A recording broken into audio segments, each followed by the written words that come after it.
miles right now, but we're in this volatile weather system where storms are kind of playing a game of peekaboo with us.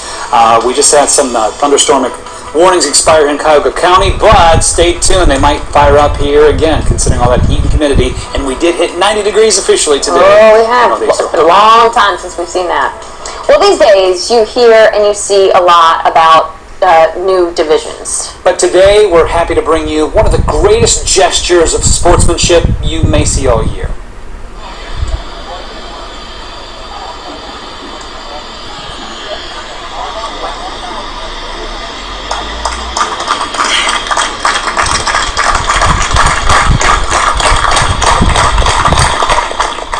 What a nice moment here. That's 14-year-old Weston Mazie being welcomed back to the field during his first at-bat after suffering a brain injury.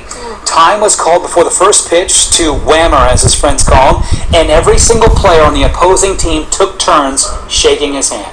That is so amazing. Earlier this year, he suffered several broken bones in his face. He had a fractured skull from a terrible collision on the field.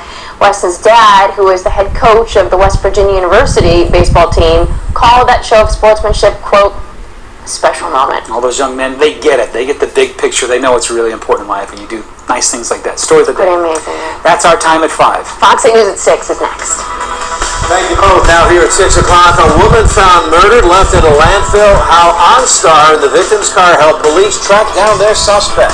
He gives way to severe storms setting up right over northeast Ohio. AJ's tracking which spots are most at risk. And getting back into the swing of things, how Cedar Point is changing things back to a pre-pandemic park. Northeast Ohio's #1 choice for news. Cleveland's own Fox 8 News starts now. And we begin tonight with the weather. We've been in and out of watches and warnings all afternoon. The heat and humidity is heavy and could lead to some severe storms and a bigger threat as we go through the week. Let's get right to AJ Colby. And AJ, we hit 90 today, and boy, did it feel like it. Oh, yeah. Boy, it was boiling out there today. And, we still got to have one more day at least of very hot and humid weather. In fact, heat index values could get into the triple digits tomorrow, so plan on staying cool, whether it's poolside or in the AC, because of the hot, humid air mass within which we live right now. StormFox Doppler radar showing those clusters of showers and storms from earlier. Now all severe weather warnings have expired. We did have one severe thunderstorm warning earlier, and part of Cuyahoga County was included in that, Summit, Portage, and Geauga counties, but that expired about 45 minutes ago. So there you see the lightning clusters out toward the islands, also eastern Cuyahoga County and also Ashtabula County. And we'll take the lightning off there and show you where the heavier rain is falling. You can see the storms are kind of falling apart right now and moving away from Ashtabula County out of Pierpont and points off to the west. Moving just to the south of Pierpont right now in Andover and on into western PA. Meantime, we'll slide on over here to the southwest. Some of those heavier rain showers and thunder showers moving out of Mayfield Heights have fallen apart pretty quickly as they move into Chardon.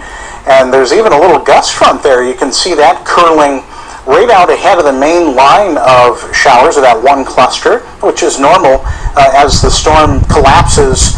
Colder air kind of rushes out from that storm and produces a mini cold front. Under certain situations, that could actually initiate other convection out in front of it, but it's not going to do that. At least it hasn't so far. Out toward the islands, you can see some other storms from Port Clinton just to the southwest of Sandusky. So we'll be monitoring these storms for any further development. Of course, have the 8-day forecast, and well, we got an early look at the big holiday weekend coming up too, as big weather changes are on the way. We'll see you then, AJ. Thank you so much. The Fox 8 I team is learning more about the murder of a North Royalton woman whose body was found in a landfill. The suspect arrested and now being held without bond. I team reporter Peggy Gallick live with video of the arrest and what police know about this tragic case. Peggy? That's right. It's absolutely heartbreaking. Police say they got a call Friday morning to check on the victim after she did not show up for work at the Cleveland Clinic. A few hours later, her body was found in a landfill in Ashtabula County. that backwards. Stop when I say stop. The Fox 8 I-team obtained this Geauga County Sheriff deputy's dash camera video showing the moment a murder suspect was stopped and arrested Friday afternoon.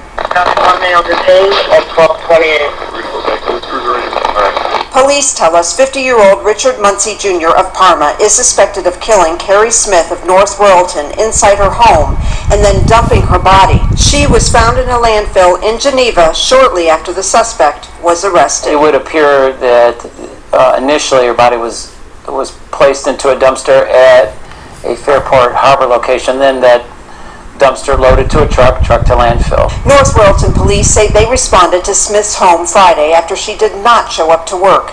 They saw blood in the home and found her car was missing. They were able to use OnStar to locate the vehicle in Geauga County. Detectives say Smith and Muncie knew each other for years. I think they went to high school, that's what I heard. North Royalton police tell us the victim had filed an assault report against the suspect about 2 weeks ago.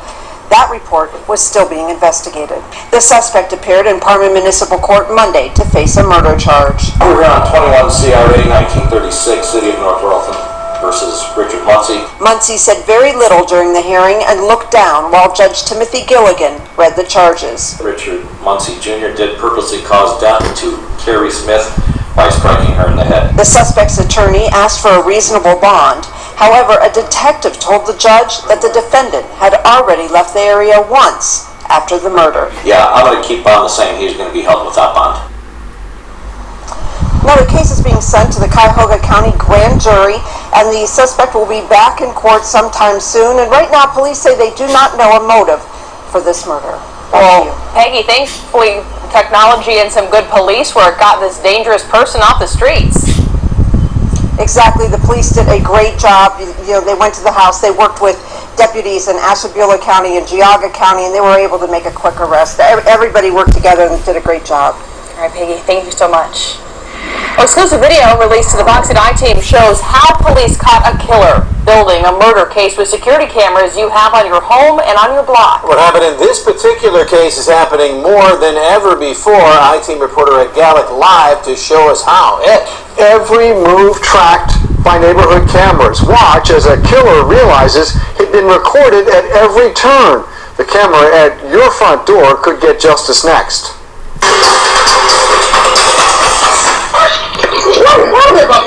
A home security camera captured a dog yapping as a man walked past. And look, other neighborhood cameras captured the same guy.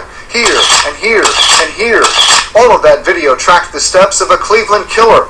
Now Osby Scott headed to prison for 31 to life. Everything they said they got on video I did.